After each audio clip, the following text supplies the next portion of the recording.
Romanos 8, en el versículo 5, nos aprendimos el texto que dice, porque los que son de la carne piensan en las cosas de la carne, y los que son del Espíritu en las cosas del Espíritu. Y la pregunta que le hice fue, ¿qué significa eso de andar en la carne o pensar en las cosas de la carne? Mi madre dijo que era eso de andar como en vicios o placeres desenfrenados, ¿verdad? Que no es que no tenga que ver, aunque realmente el apóstol Pablo no está hablando de eso. Cuando el apóstol Pablo dice, nosotros somos del Espíritu y no de la carne, cuando él se refiere a la carne, se refiere a la ley de Moisés. Entonces, cuando dice, los que son de la carne, estaba él tratando de hacer como apología o como defender el evangelio en cuanto a unos que querían que nosotros nos circuncidáramos y guardáramos la ley. Entonces él dice, los que por la ley quieren justificarse, de Cristo se han desligado. Dando a entender eso de que los que andan en el Espíritu son aquellos que por medio del Espíritu Santo andan en las enseñanzas de Cristo. Porque ahora Cristo es la ley. Por ejemplo, ¿por qué dice los que andan en la carne? Se refería a los que tenían que circuncidarse, ¿verdad? Eso era en la carne. Tenían que, no podían tocar un muerto, era en la carne, porque entonces quedaban inmundos. Las mujeres eran inmundas cuando estaban con su periodo. ¿Por qué? Porque era en la carne. Quiere decir, por eso le dicen la ley de la carne. No podías comer carne de cerdo. ¿Por qué? Porque era la ley de la carne. Todo tenía que ver, ¿verdad?, con los ritos de la carne. Tenías que sacrificar un cordero. ¿Por qué? Porque era algo externo, era la carne, ¿verdad? Entonces, cuando él habla de los que andan en la carne, piensan en las cosas de la carne, está hablando que ellos quieren justificarse por medio de la ley de Moisés. Ellos quieren justificarse porque van a sacrificar un cordero en el altar, no porque Cristo pagó por ellos. Ellos quieren justificarse porque se circuncidaron y Dios le dio una promesa a Abraham de que todo el que se circuncidara iba a ser salvo. Entonces ellos quieren ser salvos solo porque están circuncidados y no lo que la Escritura dice es que ahora nosotros tenemos una circuncisión en el espíritu. O sea, ahora el corazón es el que se circuncida. Hablando de que ahora la circuncisión significa tener una buena conciencia. El que tiene una buena conciencia, usted duerme tranquilo, no siente que la conciencia le remuerde o le mastica el corazón la conciencia. Eso significa que posiblemente usted está circuncidado. Circuncidado de corazón, dice la palabra. Entonces, es como cuando si tu corazón no te reprende, confianza tienes en Dios. Entonces, por eso dice, piensan en las cosas de la carne. Cometieron un pecado, por ejemplo, o cayeron en una transgresión de la ley, porque el pecado es el mismo. Lo que era pecado para la ley de Moisés es pecado para ahora. El mismo pecado es. Lo que ahora es diferente es que ahora usted ya no se justifica con las justificaciones que tenía la ley de Moisés. Ahora usted se justifica con Cristo. ¿Tuvo un error? Usted viene a Cristo. Ya no se ampara en la circuncisión, voy a ser salvo porque fui circuncidado, no. Ya no se ampara en que va a sacrificar un cordero al fin del año para la expiación de sus pecados, no. Ahora usted tiene a Cristo, ¿verdad? Usted ya no se ampara en que es hijo de Israel, usted ahora se ampara en que Cristo murió por usted. Entonces cuando dice, los que son de la carne, se refiere a la ley de Moisés. Y piensan en las cosas del Espíritu, los que son del Espíritu, se refiere a los que creemos en Cristo, que no necesitamos sujetarnos a las enseñanzas de la ley de Moisés en cuanto a la carne se refiere, sino que solo a las enseñanzas de Cristo en cuanto al Espíritu se refiere. Miren la ley de Moisés, decía, el que hace estas cosas vivirá por ellas. Pero en la ley de Cristo es ahora el que cree en Cristo vivirá por Cristo. El que crea en Cristo, aunque esté muerto, vivirá. Ahora nosotros hemos cambiado, porque ahora las enseñanzas de nosotros ya no son carnales, no son cosas que tengan que ver con el exterior, con la carne, no son cosas de no coma carne chancho, circuncídese, sacrifique un cordero, no vaya a venir al templo cuando esté con su periodo. Bueno, y hay pastores que todavía le prohíben a las mujeres, ¿verdad? Que tengan algún privilegio si andan con la costumbre. Ya le dicen, no, está inmunda. Ya le dicen inmundas. Nada que ver en el Nuevo Testamento, eso no. Fue abolido totalmente porque era la ley de la carne. Todo tenía que ver con nuestra carne. Ahora todo no tiene que ver con la carne. Ahora ha sido puesto en otro plano, tiene que ver con el Espíritu. Entonces ahora ya no es no adulterarás. Ahora es con que la mires y la codicies en el corazón o lo codicies en el corazón, ya adulteraste. ¿Se fija? Porque la cosa fue elevada al pensamiento, fue elevada al alma, fue elevada al espíritu. Ahora no es no matarás. Ahora es si odias a un hermano y lo aborreces, ya lo mataste en tu corazón. Porque ahora nuestra ley es una ley en el espíritu, es la ley del corazón. Ahora nosotros cuidamos lo que pensamos. Porque mire, dice, los que piensan en la ley, en las cosas de la carne, pero los del espíritu piensan en las cosas del espíritu. O sea, ellos pensaban, maté a alguien, tengo que arrepentirme, voy a ir a sacrificar un cordero o algo, porque si no, me toca la muerte. Y les tocaba la muerte realmente, ¿verdad? Era la ley por eso era la ley de la carne. Alguien mataba, lo mataban. La carne le mataban, ¿verdad? Alguien adulteraba, lo mataban, porque la carne era lo que mataban, la ley de la carne. Pero ahora en el espíritu, usted tiene a Cristo. Odio a alguien, arrepiéntase, ¿verdad? Y venga Cristo, porque ahora Cristo es nuestro Salvador, es nuestro Señor. Por eso ahí dice, hermano, que ahora es muy difícil, hermano, que nosotros nos desviemos del camino del Señor, los que vivimos conforme al Espíritu, los que cada vez que tenemos algo, vamos a Cristo. Mire. ¿Hay algún problema? Vamos a Cristo. ¿Hay alguna dificultad? Vamos a Cristo. Ahora nosotros siempre tenemos a Cristo, tenemos a Él. Dice la Biblia que Él intercede por nosotros. No es María, no es Pedro, lo siento mucho por los católicos, pero no es Pedro ni María. Es el Señor Jesucristo el que intercede por nosotros. Es cierto que en Apocalipsis aparecen unas personas orando allá en el cielo y diciendo, ¿cuándo vengarás la muerte nuestra, la sangre nuestra de los que están en la tierra? ¿Verdad? Pero en ninguna manera están intercediendo por ninguno de nosotros. Están orando para que Dios dé venganza de ellos mismos, ¿verdad? De todos los que han muerto. No es que es una señal de que los muertos interceden por nosotros, no, de ninguna manera. Solo Cristo, que está vivo, no está muerto, es el que intercede por nosotros, ¿verdad? Entonces ya sabe usted que cada vez que tenga una necesidad, usted va a Cristo. Ahora, aquí, hermanos, dice también que, aquí nos da una clave, dice también que el Espíritu da testimonio a nuestro espíritu cuando somos hijos de Dios. Mire qué bonito, hermano. Ahora ya usted no es hijo de Dios porque se circuncida.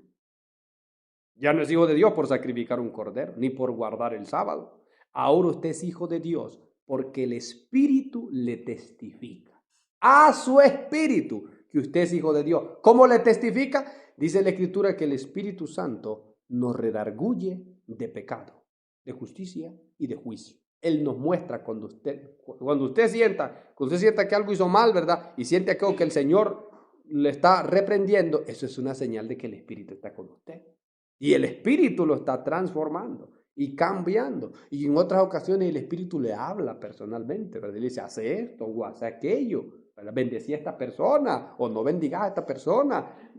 El Espíritu Santo mismo da testimonio de si somos o no hijos de Dios. Somos hijos de Dios. Tanto aquí, hermano, que incluso aquí en la misma carta de Romanos, ¿verdad? Incluso ahí dice que a los que Dios predestinó, a estos también justificó y a estos también glorificó, para que fueran hechos conforme a la imagen de su Hijo. ¿Cómo sabe usted que el Espíritu Santo está trabajando en usted? Usted no es la misma persona que el año pasado. Este año usted se parece más a Cristo que el año pasado. Entonces uno va viendo que el Señor lo va cambiando, porque uno no cambia de un solo, uno viene rústico, hermano. Yo sigo un muchacho ahí en TikTok que él es tallador, es un ebanista, talla en madera. Entonces a veces hay un tronco ahí, un palo grande, ¿verdad? Nadie lo quiere. ¿Quién es este palo? ¿Quién? Ese es basura, lléveselo. Lo agarra y empieza a moldearlo, mire.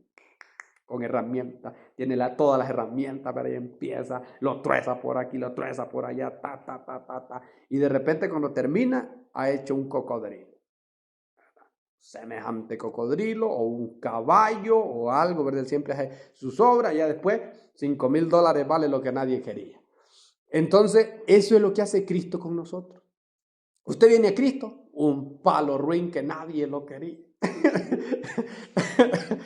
Y entonces viene Cristo, hermano, y el Espíritu Santo empieza a trabajar en su vida, ¿verdad? Y dice, no, este está mal aquí, viene y con el motosierra, ¿verdad?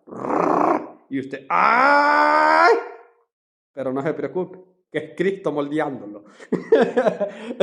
Es el ebanista del cielo moldeándolo, mi hermano. Y ahí va el Señor y después poquito a poquito, hasta que usted va quedando parecido a Cristo y queda imagen y semejanza de aquel que lo salvó. Se parece a Cristo. Cosa dura, hermano, es ver un cristiano que no se parece a Cristo, sino que se parece al anticristo, hermano. Eso sí es cosa dura, hermano. Debería de arrepentirse y convertirse. Es como los vinieron de Jesús y le hicieron, ¿esta moneda de quién es? Le debemos dar tributo al César. Y él les dijo, denme una moneda. Le dieron una moneda. Dijo, ¿y esta cara de quién es? De César, le dieron. Desen a César entonces. Y denle a Dios lo que es de Dios. Entonces, mire, ¿a quién se parece uno? Si uno se parece más a Cristo que el año pasado, el Espíritu Santo está trabajando con usted. Está dando testimonio, porque el Señor da testimonio de nosotros por medio de nuestros frutos. Sí, no son palabras, son frutos. ¿Qué son frutos? Obras, hermano, obras. Tiene más amor que el año pasado. Mira a los demás con más misericordia que el año pasado, ¿verdad? Quiere tener más justicia en su interior más que el año pasado. Usted ama la palabra de Dios más que el año pasado. Ama la presencia de Cristo más que el año pasado. Se preocupa más por tener comunión en oración. Eso significa que el Espíritu Santo está moldeándolo, trabajando, ¿verdad? Y cuando usted se descuida de esas áreas, viene el Señor y le da un formonazo, ¿verdad? ¡Plah! Y le vuela un pedazo malo que tenía, ¿verdad? De repente puede ser que por aquí tenga un poquito de lujuria, ¿verdad? Entonces el Señor le mete un torno ahí, ¿verdad? Y le saca y yo creo que hiede el Señor y lo tira por allá, basura.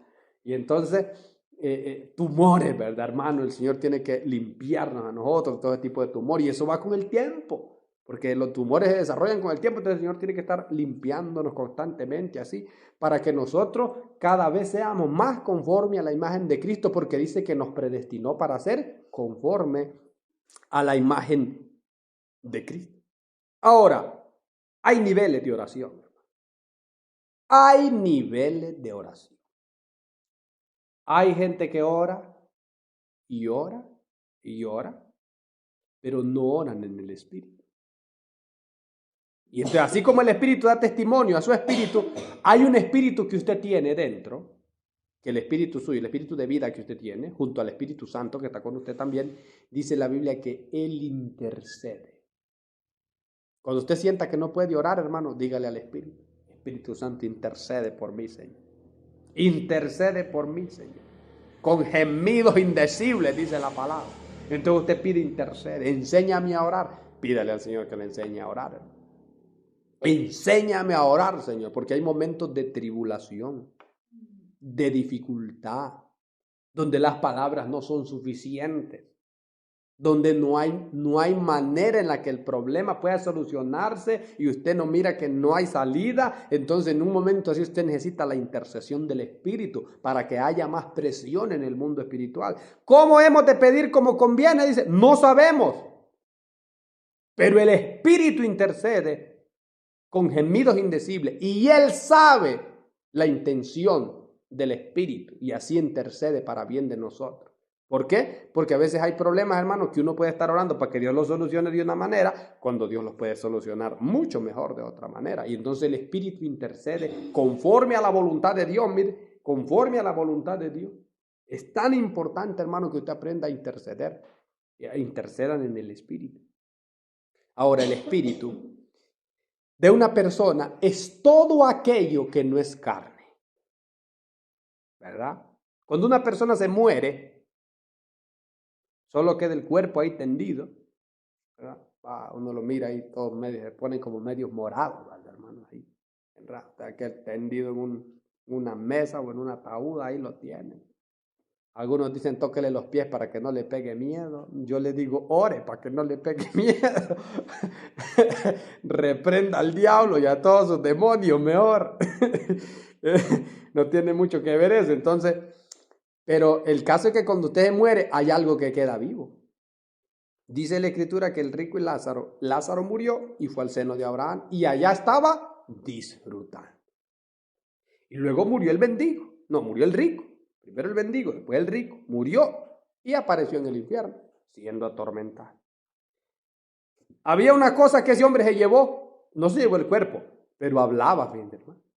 Significa que las palabras son espíritu.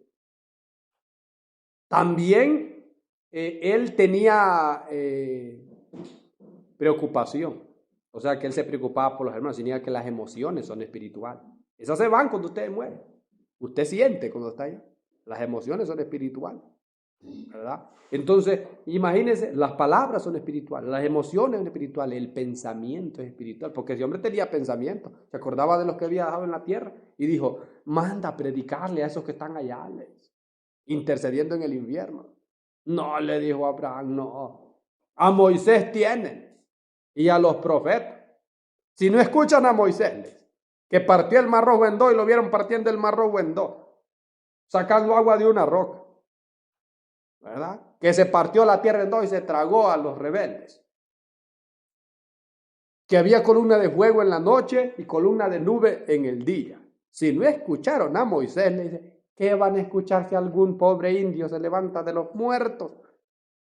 Y entonces él le dijo, no, Señor, le dice, pero si se levanta uno de entre los muertos, ¿le van a creer?